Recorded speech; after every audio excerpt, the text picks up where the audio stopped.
What's up, North Carolina? Welcome to the Rundown Episode 2. I'm your host, Nzinga Johnson. Today we're going to discuss 3 important topics. 1, judicial rulings that have happened right underneath your nose. 2, North Carolina Democrats and COVID-19 test. And number 3, we got to discuss the Republican National Convention for just one teensy-weensy moment. I know it's painful. So let's get into it. So you may or may not know this, but our Supreme Court, our state Supreme Court, is packed with a bunch of liberals and like the social justice warrior type of liberal. And we've got only one conservative left. That's Justice Paul Newby. Isn't he great? He's just fantastic. To make sure that North Carolina's judicial branch doesn't turn into a complete freaking circus. But it's already on its way. 3 decisions have been made recently that I think you should know about. One of those decisions is the Racial Justice Act. So essentially with the Racial Justice Act, one could be on death row. One could be, I don't know, let's say black. One could say, hey, I think racial discrimination played a part in my sentence. And then because of the Racial Justice Act, one sentence could be reduced. So the gentleman that is in question at the moment, he was caught on video shooting 2 people. So now this guy gets to use statewide statistics to argue that his death sentence was based on his race and based on racial discrimination. And there are 130 death row inmates right now that could potentially get their sentences reduced.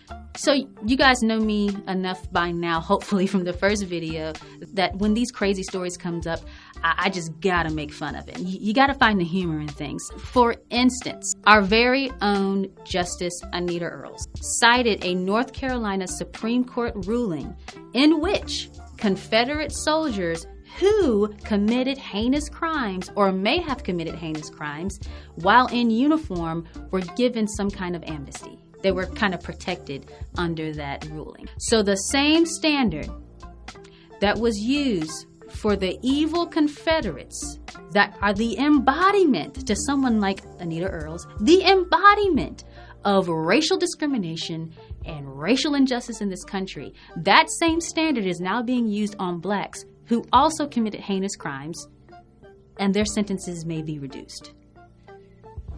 Whew. Sometimes there's so much stupid, you got to take it in for a second. Okay, let's move on. So the second thing on our list of judicial insanity is the class action lawsuit that is being allowed to proceed with no plaintiffs. So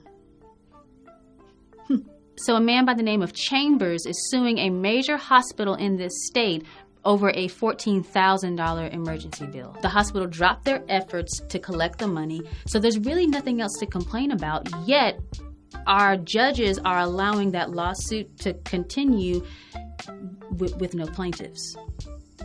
I don't get it. I don't know.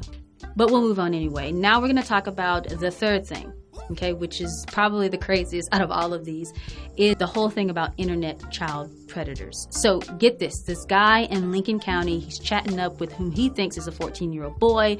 They decide to meet up, but really he's talking to a Lincoln County detective. Now the court's problem with this is that, well, was the criminal intent, did it originate with the criminal or did it originate with law enforcement? So there's this whole idea of entrapment that they're wondering occurred. So there you have it, guys. This is what happens when we drop the ball on our judicial candidates. I mean, now we're a state that is soft on pedophiles.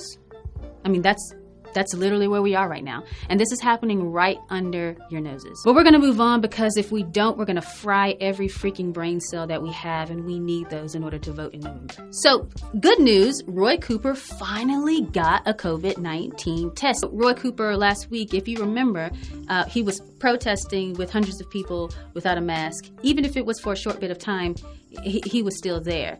So he defied his own order and never got a COVID-19 test. Well, a reporter by the name of Michael Hyland asked Roy earlier this week if he was going to get a COVID-19 test since he was at the protest demonstrations. Well, he dodged the question. And reporters, they took to Twitter. They called Roy out for dodging the question. I mean, our very own North Carolina GOP even called Roy out for dodging the question. I mean, he never actually said whether or not he was going to get a test. Well, a little bit of that nudging actually helped because Roy got the test.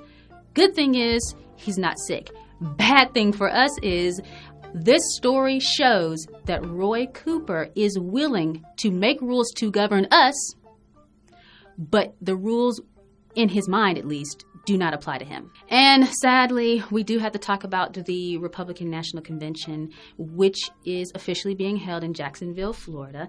But there will be official business that would be held in Charlotte. And so this sucks for us. This sucks for Charlotte. This sucks for the state. It sucks for the party. And it's our Roy Cooper's fault. I mean, our governor sucks. So that's it for the rundown, guys. Hey, do me a favor. I've got 2 questions to leave you with so you can think throughout the week. Number 1, is Cal Cunningham going to get a COVID-19 test? I mean, he was at the protest. Number 2, if he does get a COVID-19 test, is he going to share it with the public? We'll see. Let's do this. Let's take to Twitter. Let's at him and let's ask him. See what he says. All right, guys. I've been Nzinga. You've been amazing. And I'll see you next week.